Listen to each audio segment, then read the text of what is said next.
Okay, welcome to Tanya Outside In. We're holding in the middle of chapter 10, Perek Yud, and we are discussing tzaddikim. What does it mean to be a tzaddik? So the first, we're holding in the middle of the chapter. The first part of the chapter, we introduced. We're talking about two kinds of tzaddikim. The overall category of tzaddik is a man or woman who has successfully transformed his emotions into godly emotions. Meaning internally, he finds repulsive averas and he finds irresistible mitzvahs. His will and God's will has become completely aligned. So obviously there's no avera in thought, speech, or action. He's obviously not doing anything wrong in thought, speech, and action because he's aligned internally. So how could you do something wrong if you're internally aligned? The Benoni, we're going to see later, he doesn't do anything wrong in thought, speech, and action, but he's not aligned emotionally with God's will, which means he sees the pleasure in certain averas, and he's not always into doing the mitzvah. Okay, Shalom Laser. So we're just saying we're in chapter 10, so we're learning about tzaddikim. So the klali term, before we get into the well, it's not really minutia, but the chilukim of the tzaddik gamor and the tzaddik she'ena gamor is the concept of the tzaddik. The tzaddik's emotions, his emotional world is completely aligned with the Ribbono Shel Olam. So he finds pleasure in mitzvahs, and he finds he is repulsed, so to speak, by averas. So what's the difference between the tzaddik gamor and the tzaddik she'ena gamor? Or the tzaddik v'toivla and the tzaddik v'ra'aloi? Because we have two levels of tzaddikim. So that's what we really spoke about last class. So you should really refer back to last class because it's a bit of an Ian. But on one leg, the difference between the tzaddik gamor, the complete tzaddik, and the tzaddik she'ena gamor, the incomplete tzaddik, is an infinite difference.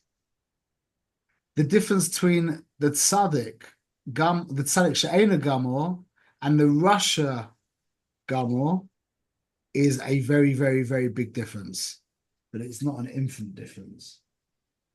The tzaddik gamor has kind of graduated from being called a human, if you could say such a thing.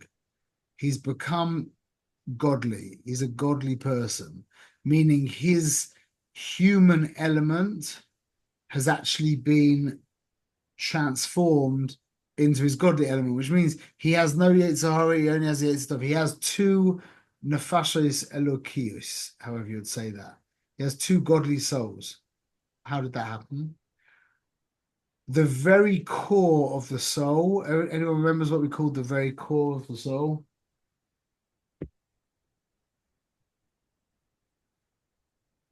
The very core of the soul is called oineg, pleasure. As long as that pleasure is of the human arena, that person's a human being.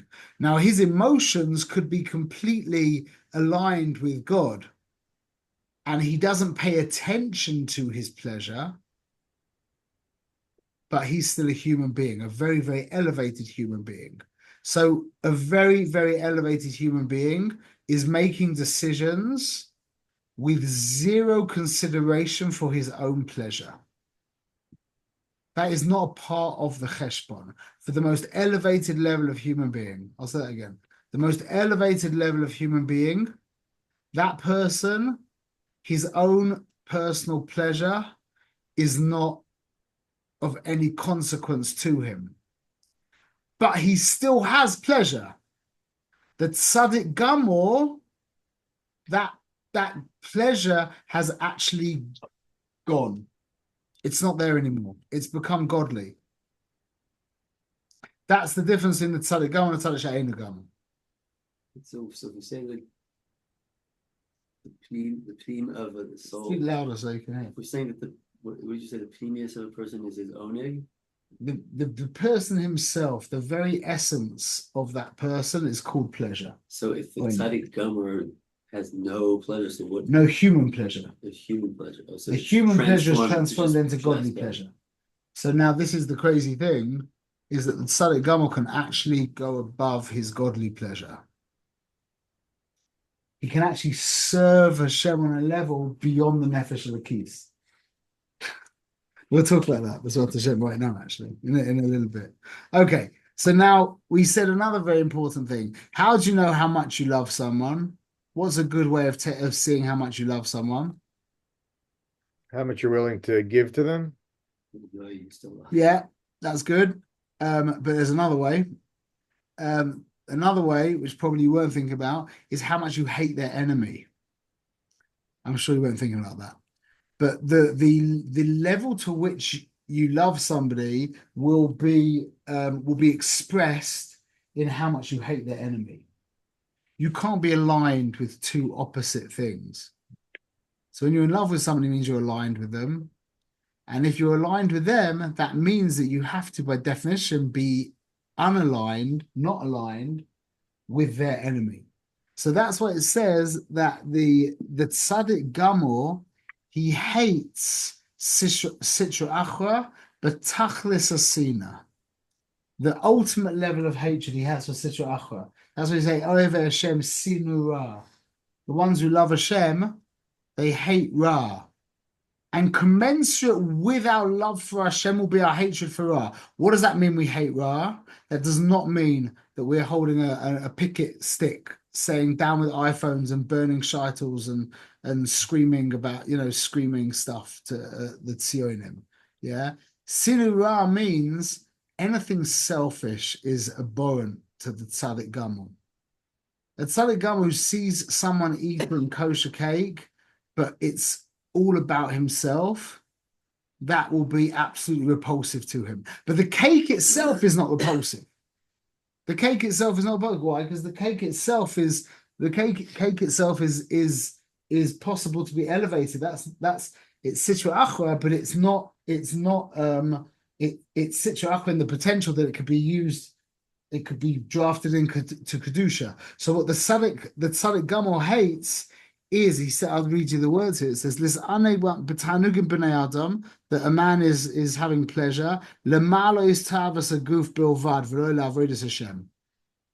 a man is involved in tavas a guf bilvad, not levodas Hashem, and that comes out, that means that the tzaddik gamor could be repulsed by any of this kanoish behavior against things if it's for selfish purposes. If a guy is screaming about iPhones, yeah, but it's about him, and it's not about being nets, and it's not about saving Hashem's children from the pit of iPhones. It's become his zach, yeah.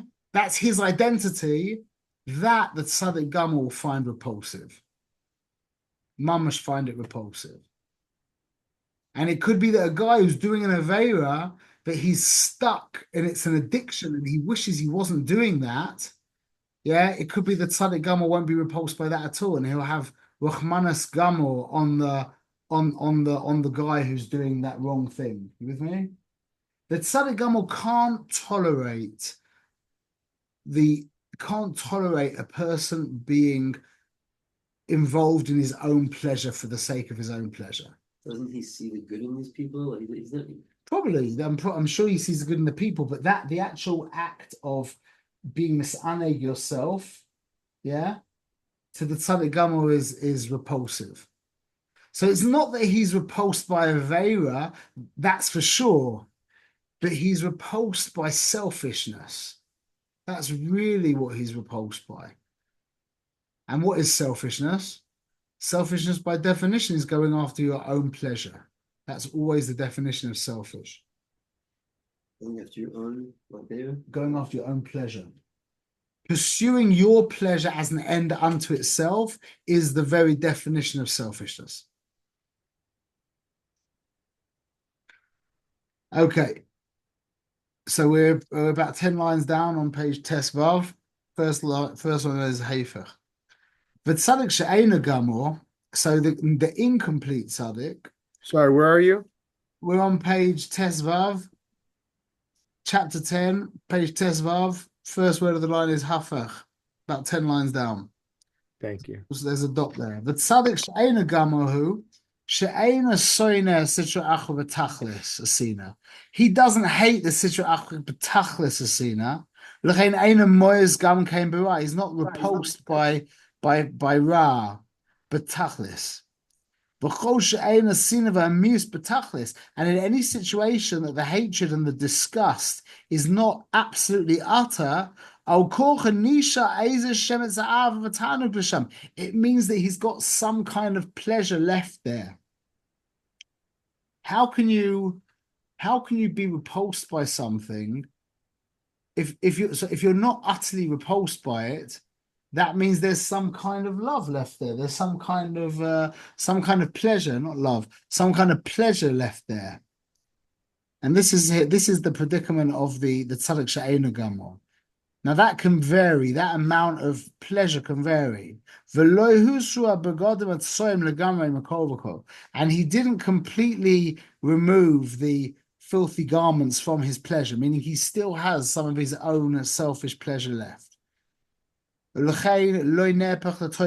therefore, that ra, the essence of his animal soul, was not transformed into good mamash, because there's still a little bit of self-involvement. There's still a little bit of self left in his tainug. But it's bottled.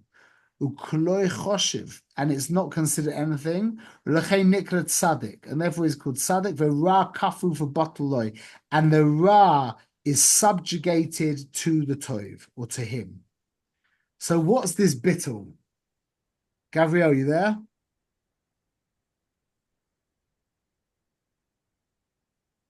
You listening? What's the bittul? There has to be a bittul has to take place by, there has to be a roiv and a miyut for a bittul to take place.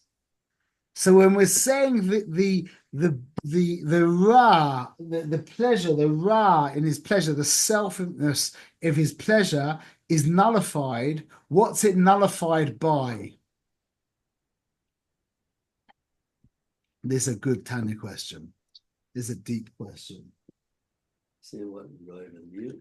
You need something to nullify it. If you've got a drop of milk in a chulent, you need chulent to be mevatel the milk. If you drop a drop of milk on a plate, you've got a drop of milk on a plate. There needs to be something else that nullifies it. Everyone's with me? Yeah, isn't it the idea of the kedusha offsetting the tumah? But where in regards to,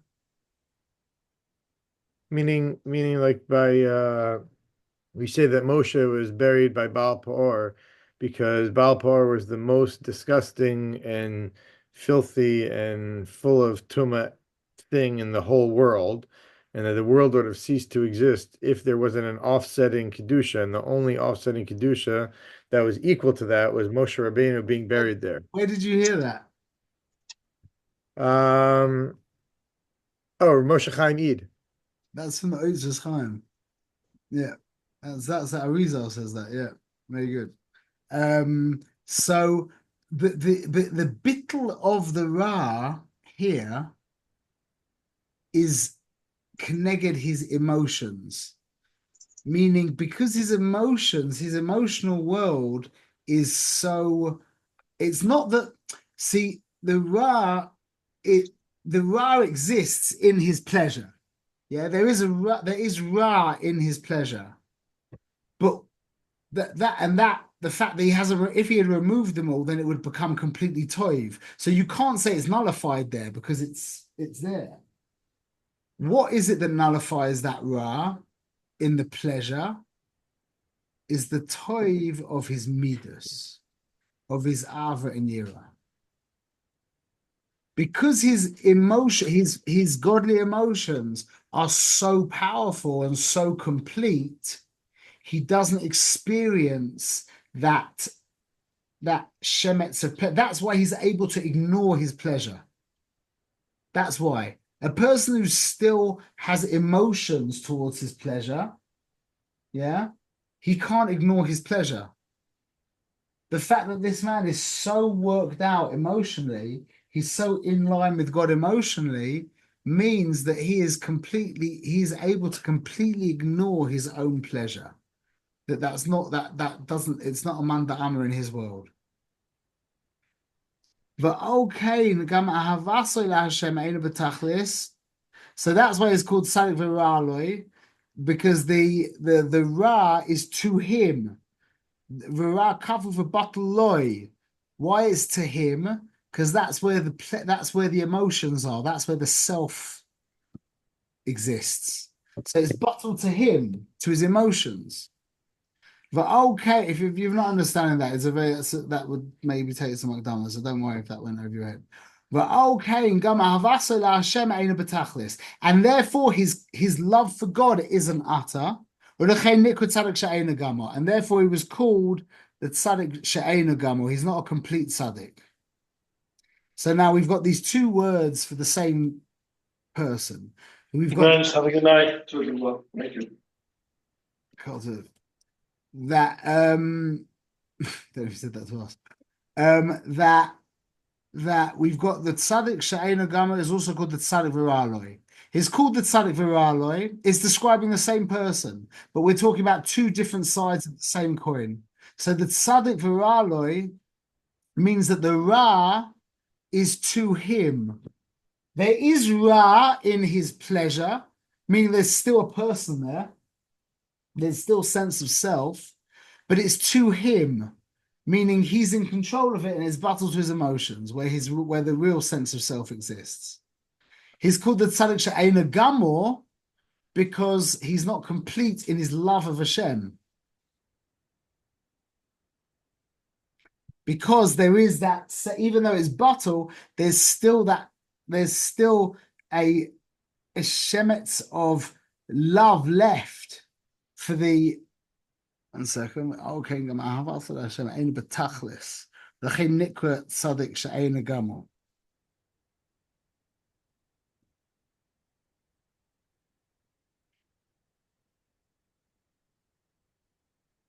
So I don't know how that works with what I just said before. Because if his ahava, but okay, gam ahavasei laHashem eina betachlis, l'chein nikra tzaddik she'eino gamo. But it's bottled. So there's still some element of incompletion left in his midas, but that's just a very tiny little bit. So still the sense of self, the ra in his oineg is still misbattled by the good midas. Okay. This madrega of tzaddik she'eino gamo, tzaddik v'ra'aloi, divides up into tens of thousands of levels. In regards to the amount of self that exists. Let me just turn my phone. Sorry.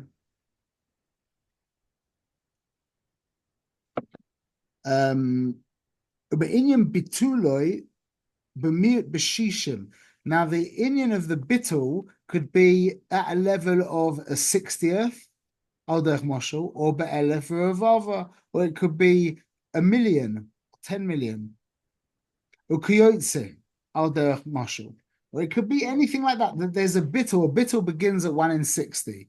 Yeah, so there's madregas and madregas of bittul, and that's the level of the tzaddik she'eino gamo. V'einheim bechinas tzadikim harabim shebachol hadoros. And this is your regular garden tzaddik. Is that what we call them? Common garden, how do you say it? What's the Garden variety. Your garden variety tzaddik, yeah. This is your regular tzaddik, yeah. בגמור, כדאיזה בגמור, תמניסה אלפי tzaddikim קיימי כמי Kodesh Baruch Hu. There are 18,000 tzaddikim stand in front of Kodesh Baruch Hu. And this is talking about the tzaddik she'eina gamor, and there's not that many of them, but there are a few of them. However, al mailas tzaddik gamor, this is very, very interesting now, and this is where we come to the name of our organization here. This what we're going to read now is really the foundation of everything that I understand. Okay, hold on to your seats. Al mailas tzaddik gamor. But on the level of tzaddik gamor, hu she'amar Rashbi, this is what Rabbi Shimon Bar Yochai said, Re'isi b'nei Aliyah v'hem muatim. I have seen the b'nei Aliyah, and they are few. We're going to discuss this level of b'nei Aliyah. This is the tzaddik gamor. Although I heard my Rebbe explain this idea of what there's a level called a tzaddik elyon, which is beyond the tzaddik gamor, but I don't understand that, so I can't talk about it. Shlechei nikroim b'nei Aliyah. They're called b'nei Aliyah. Shemahafchin hara umalim oisa lekedusha. They're called b'nei Aliyah. We're going to see a couple of reasons. Number one is they transform evil and they raise it up to kedusha, meaning because they're just not involved in themselves, so they're not serving God for reward or punishment. Because, like, how much are you really raising the world up if you're just looking to get, a pass in Gan Eden? How much is that raising the world up compared to the man who's mamash without any sense of self? Yeah, he really is raising the world up. K'de'isa b'zoya b'hagdama k'sherotza Rabbi Chia la'alois laheicha Rabbi Shimon Bar Yochai, that when Rabbi Chia went up to the Heichel in Shemaim of Rabbi Shimon Bar Yochai, Shemakala Nafik, he heard a voice go out, V'ama man menachoin daicha shuchel b'hafchen l'nohira. Who's the one who's able to change the darkness to light? And to change bitter taste into sweet taste. Adlo yischoin hacha. Only that guy can enter into this chamber. That was Rabbi Shimon Bar Yochai. So that's one reason why it's called the B'nai Aliyah, because their service is a selfless service, which means it transforms the darkness into light. V'oid nikrim B'nai Aliyah. There's another reason why they're called B'nai Aliyah, and now this is the avodah that's going beyond the nefesh elokis. This is the avodah of the tzaddik that goes beyond the neshama. Beyond the created parts of the neshama. The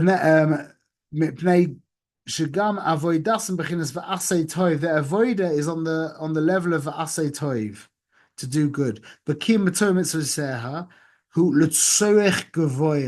They are being mekayim Torah and mitzvahs l'tzorech gavoya, for Hashem's purposes, for Hashem's needs and desires. Umala mala aroima malas, and it goes up above all of the levels. And that's, by the way, just as a side point, why the Rebbe used chelik alikai mima'al. It's a chelik alikai mima'al, from above, the above of what's above.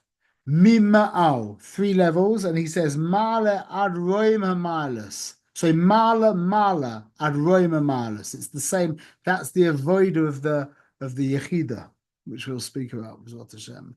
V'loi kedei ledavka bo yizbarach bilvad l'ravo yitzima on nafshem etzam laHashem. Not only his avodah is not about quenching his godly thirst to serve God. That's coming from the neshama, maybe the chaya. Kedei ledavka is not in order to be davik to Hashem. Yeah, he's not doing it for that purpose. He's gone beyond that. He says, "V'loi kedei ledavka bo yizbarach bilvad," not only to be davik to Hashem, that's trying to like quench the thirst of the nefesh elokis, Yeah, the lower levels of the Nefesh Hakis.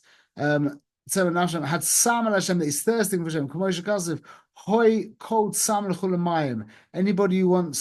Anyone who's thirsty, come to the Mayim of Torah, says the Navi. Kamosh Kasev Machamacher. He's doing it for God. He's not interested in his own Devakus. He just doesn't, there's no person there to be concerned with.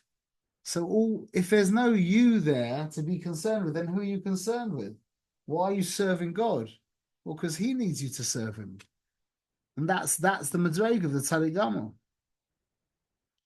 Ella could the perish b'tikunim, like it says in the Tikunim, Ezu Chosid, and this is what a Chosid is. Ezu Chosid, Hamis Chasedim Koinoi, the one who does Chesed with his coin, with his, means like nest, but it means his like, it means his owner, yeah.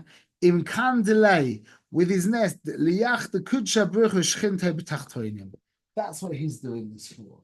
He is being over the Shem to make a yichud of kudsha bruchu shchinte, and that's called tzorech gavoya.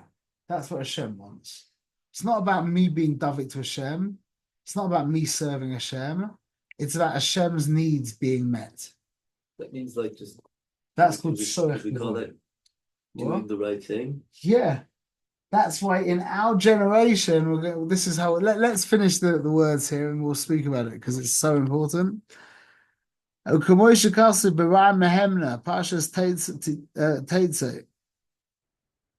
Kabara, this is the level of Kabara, the Shtado Bosavio V'imoy the Rochim Loin Yasim Agame V'nafshe V'ruchem V'nishmasei.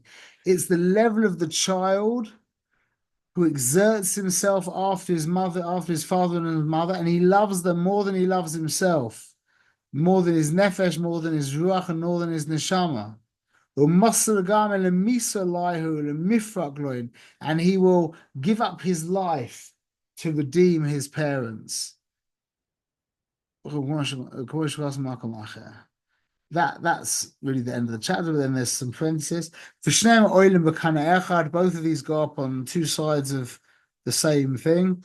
Yeah, ki al yidei birurim shemavarim menoiga, that through the selecting of the Torah from noiga, male mayim nukvin, it brings up the mayim nukvin. Yeah, that's our avoida of being involved in klipa for lishma. The nasim yichudim elyoinim, it goes up and it becomes yichudim elyoinim. That's the yichud of kudsha b'recha shchintei. Lohoid mayin duchrin, and that causes a downward pouring of shefa from the zivug of kudsha b'recha shchintei. Shem hey meimei chasadim should be called mitzvah and mitzvah. Remach mitzvahs aseh, and this is the mei chasadim, the waters of kindness that come down through the mitzvahs of the remach mitzvahs aseh. Shekulein b'chinas chasadim, that they're all the level of chasadim. Mi'ayin duchlin and masculine waters. Dahainu hamshachas kedushas elokusa yizbrach milamala lamata. That means drawing down elokus, yeah, down from above to below. Lislabesh betachtolim k'mosh makom. That the kedusha should become enclosed within the things of this world, the physicality of this world. Okay, so this is really the message that the Lubavitcher Rebbe was trying to give over to the world over and over and over again. That basically in our generation, we are en masse, I suppose the word's privy to this level of voida, amazingly enough. That in our generation, because of what we all as dedicated serious Jews, yeah, what we think is the biggest issue is really the ultimate schus that we have. What's the big as a dedicated serious Torah Jew? What's arguably the biggest issue? What you can say a lot of things here, but I think from what we're learning right now, the biggest issue is the fact that we very rarely have any kind of experience. It's elusive. Any kind of spiritual experience, it's so elusive, and it's getting more and more elusive with these stupid devices that we have in our hands and pockets, and with the quickening of life to lightning speeds. Everything's moving so quickly, everything's so delicious and so attractive and so appealing, and so everything's mamshich so much. Like the kinds of things we do for work. Like, Mary, I'm looking at you right now, yeah? You're in your studio. You enjoy what you do, yeah?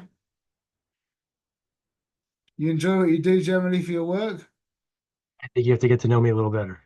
And you don't enjoy what you're doing? Huh? Not so much. I do a lot of things. That's what I'm doing. I'm saying when you're doing your art stuff, that's what I meant. Vaseda. There's in this generation, there is the concept of job satisfaction that people are looking for, yeah? That word didn't exist a few years ago. There was just money. You just earn money. There was no concept of job satisfaction. That's a modern azach. Yeah, we are so pulled by so many things. And the physical world, not only is spirituality just so elusive, but physicality is so endearing. So it's like we've lost on both sides. There's no ruchnius and there's unbelievable gashmius. So, we chalish for some little thing, ne'ilah, please, give me just a little taste of something. Like Donny in by Hoshana Rabbah, yeah? There was a taste of, there was a real oineg there. But it's elusive. It's elusive, You have to go to this, you have to go to Israel and find, even where I am in Israel, it's not like that. There's this one shul in, few places around the world where you can have, and once you've done it enough times, yeah, then that starts to lose its appeal as well, yeah. The reason why it was so special is because we went there as a one-off kind of thing, So Right. that we think that's our biggest problem. But that's really the mila of our generation, and that's why the Lubavitcher Rebbe was explaining that we are now at the level en masse that we can be over the Shem on the level of the Tzadik Gamor, meaning L'Tzoich Gavoya. Because I'm not feeling this devakus. Like, imagine a guy who's having these deep spiritual experiences every time he puts on tefillin, every time he does daven shachris, yeah? How difficult is that to be lishma? You're just, like you think people are taking peyote and all kinds of these hallucinogenic drugs, lishma. They're looking for the experience. They want to feel the experience. They want the pleasure of the experience. But now in our generation, Yiddishkeit the experience has become so elusive, and we're still here doing Torah and mitzvahs. Why? Why? Kacha. Meir, you're not understanding? You're not agreeing? Huh? Yeah, I don't agree necessarily. No? Why? I'm just listening. I don't know. I don't know if what I have to say is So I'll give you the Torah that the Lubavitcher, he said it lots and lots of times, but this is what I learned it from my Rebbe in this parak. He gave this Torah of Aaron HaKohen going into the Kodesh Kedoshim. To explain that, it says Vayas Chayin, and thus he did. Yeah. And Rashi says Lo Shina, he wasn't Mashana the Avoida. He did it Lefi the Halacha. Yeah. Which is kind of bizarre that you would give that as the Shevach of Aaron, that he just did the Halacha as he was meant to do it. So the way the Lubavitcher Rebbe explained it was that this is a very, very unique situation in that Aaron's Ava and Yira, which would have been flaming like crazy, could have actually got in the way of the very technical, very subtle act of dealing with the wicks and lighting the menorah, etc. When you're dealing with something so refined, an action that's so refined and subtle, yeah, if you're burning with emotion, you're going to have a problem doing that. Like, you ever watched Rav Tzvi Meyer shake Lulav and Esog on a Shana Rabbah, yeah?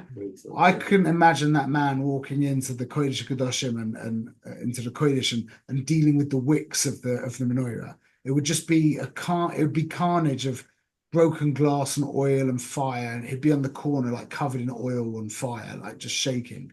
Yeah, he wouldn't be able to contain himself. So this is what the Lubavitcher Rebbe said, Shevach of Aaron, that in this extremely rare situation, in fact, the only situation that maybe there is, in which your Ava and Yira could actually stare the Maisa Mitzvah, he was able to put aside all of his Ava and all of his Yira and just do the Maisa Mitzvah, according to the halacha. That was the Shevach of Aaron, meaning that his emotions were godly emotions. If a regular tzaddik, yeah, is burning on fire for God, but they're his emotions, how can you put them to the side to do the mitzvah? But those emotions, aren't those emotions exactly the avoda as well? Meaning, if a person meaning that's the avoda also, the having those emotions. It's exactly that's the avoda also. Meaning, a mitzvah without love and fear is still a mitzvah. Love and fear without a mitzvah it's wings without a bird. Love and fear without a mitzvah. Right. The mitzvah of love and fear, but we're talking about the mitzvah. The mitzvah does not need love and fear. Love and fear are wings. It raises the bird, but it's a bird nevertheless without wings. But that's isn't that like saying you can put on tefillin, have no emotion, have no thought, have no whatever. You're getting a mitzvah, but it's not really. I mean, it's like the lowest level of being able to do a mitzvah, not the highest level, right? This is the point. Exactly what you're saying. The point is, when the Ava and Yira are so intense that they would actually stop you from doing the mitzvah, which we've never experienced. We can't imagine such a thing. But imagine you're so overwhelmed by the idea of tefillin that just before you put on the tefillin, you just start screaming and you end up on the floor in a mess. You didn't do the mitzvah of tefillin. Right. So this is the craziest situation where the actual mitzvah demanded such precision that in this unique situation, the Ava, a burning love and fear, would have actually stared the Maisa Mitzvah. He wouldn't have been able to actually do the mitzvah according to the halacha. Yeah, man. I mean, Lahavdil, you could take an athlete who's in the middle of a big game and he has all that emotion. He's able to channel it just through training or through his expertise, or through being a peak athlete or the best of the best. I mean, Aaron Cohen was able to channel that, and he set it all aside, and he uses emotions to propel him forward. It didn't hinder him. This is the point that the Rebbe was trying to give over, is that is actually an interesting way of saying it. Maybe that he was so see, when they're your emotions, yeah. You can't hold yourself back. They're your emotions. How can you separate yourself from them? But when you've achieved the level, this ultimate level where there's no sense of self left whatsoever, then whose are the emotions? Remember, emotions by definition are selfish. They're my emotions. I love you. Without me, there's no love. So Aaron had tremendous Ava and Yira, but he was able to put them to the side in this very bizarre case where they wouldn't have allowed him to actually have done the mitzvah. You've heard the stories. You've heard the story of the Levi Yitzchak of Berditchev when he smashed his hands through the to. It seems like it's between like Slobodka and like Hasidim, like they say by Slobodka, outwardly still in Shemona Esrei, but they were like their veins were popping So, out of so this, but Very what, du- yeah. Yeah, I was gonna say, is it, maybe I misunderstood, but it made the way you were saying about Aaron Cohen, you made it sound like he put away his Avanira. I I understood it more that he was able to channel his Avanira properly in a way where he's still able to do the Maisa mitzvah within the realm and the world of Avanira. Not that they're gone, So, but so that they're there in an appropriate manner. this is exactly what the Rebbe was trying to say, is that he ascended beyond. In this one case, this isn't you're getting too caught up in we're trying to pull out a point. This doesn't exist in reality, as in it will never be a situation where you're stared by your Avanir in a mitzvah, never. Just in this one specific mitzvah, which was so fine. Yeah, so it doesn't happen. But this is let's get to the point, because maybe it will fall into place. The level of Aaron Cohen was the level of the Tzaddik Gamor, meaning the Tzaddik Gamor's emotions are l'shem mitzvah. They're not his emotions. The tzaddik, the regular tzaddik, is serving God with his emotions because he's a human being. But the tzaddik gamor is on such a level, he's on such a level of elokus, that the emotions that he has are godly emotions. His emotions are because the mitzvah needs emotions. So when it comes to this weird situation of the menorah, he's able to put them to the side. Whereas the tzaddik she'enu gamor wouldn't have been able to have performed that action, because he would have been overwhelmed by his emotions. He would have been overwhelmed by his emotions. That's what the Rebbe is trying to say. So it comes out that now what the whole Torah just sounds completely pointless, because what's that got to do with me? I don't even feel any Ava in Yira, let alone Ava in Yira that overwhelms me that I can't perform the mitzvah. But that's the point. Is now we don't have to put aside the Ava and Yira in this weird situation. We've got other stupid things to put aside, like this need for meaning, like the need to feel like I've got a father in heaven, the need to feel connected, the need for reward or the fear of punishment. All of these things are much easier to put to the side. So in a world where there is no Ava and Yira in our world anymore, where we've been so distracted and the Ava and Yira has become so elusive, we've got other funny things to put to the side, like the geschmack. I want the geschmack. I want to feel the devekus. I want meaning in my life. I want to feel like I'm contributing to reality, yeah? You can put all that to the side. That's easy to put to the side and just do the Maisa Mitzvah. And that's a bechina of tzaddik gamor. That means that Hashem has played with the dials of reality for the past 6,000 years to take us to this place where we're all despondent over because Yiddishkeit isn't geschmack, so that we can serve Hashem for him, for his purpose, mamash. Don't you hear what I'm saying? I hear it. I don't like it. I hear it. Hey. I love it. It's my whole life. I was saying because I feel like that's like, isn't that like maybe I'm misunderstanding. Wait, maybe you're going to say that we should still be serving Hashem with love and fear, yeah? I'm saying like that. Absolutely. I don't want to feel like I'm just checking a box, because Hashem said that now we're at Tzaddik Gamor because we're so many generations later that I can just put on tefillin, not have Ava, not have Yira, just put on tefillin. And I've now checked the box, and therefore I've done the Maisa Mitzvah, so that I'm a Tzaddik Gamor because I did the Maisa Mitzvah. No, no. You have a chiyuv to have Ava and Yira in all your mitzvahs.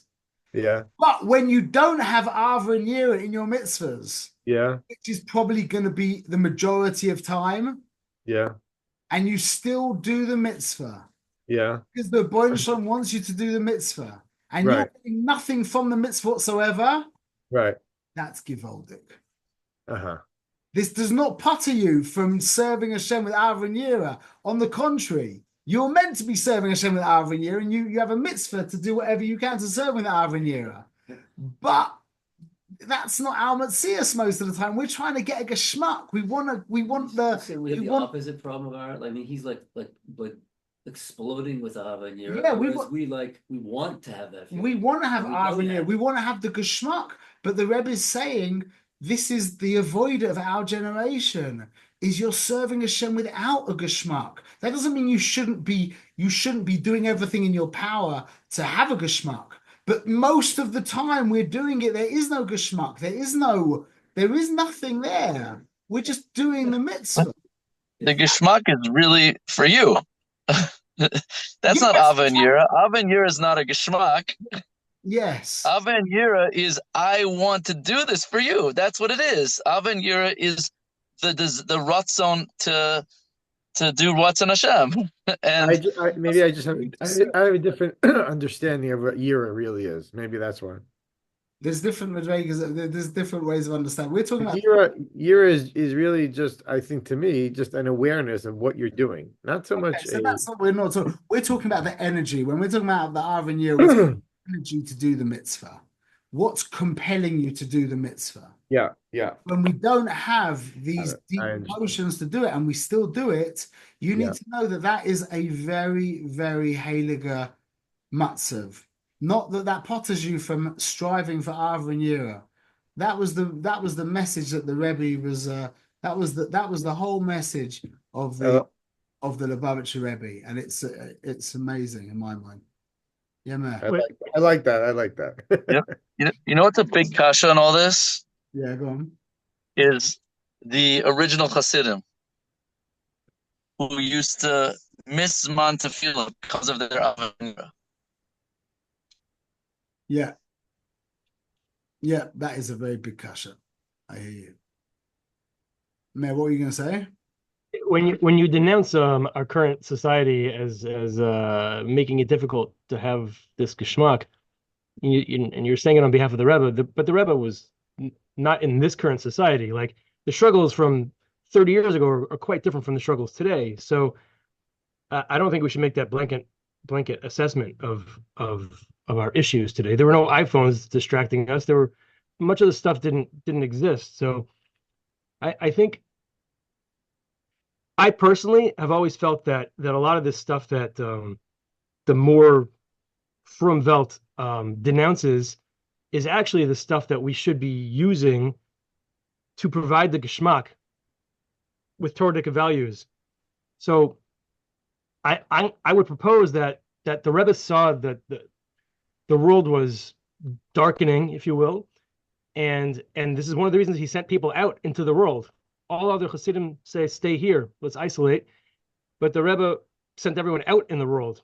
And now we have the ability to actually reach out in the world with all the things that we now denounce. But he's not denouncing what the current technology is. He almost maybe would have embraced the current technology. I was just explaining that you're very distracted now. When you're a person with one of these telephones that pings and beeps and throws him. Yeah. Man, Let's use that.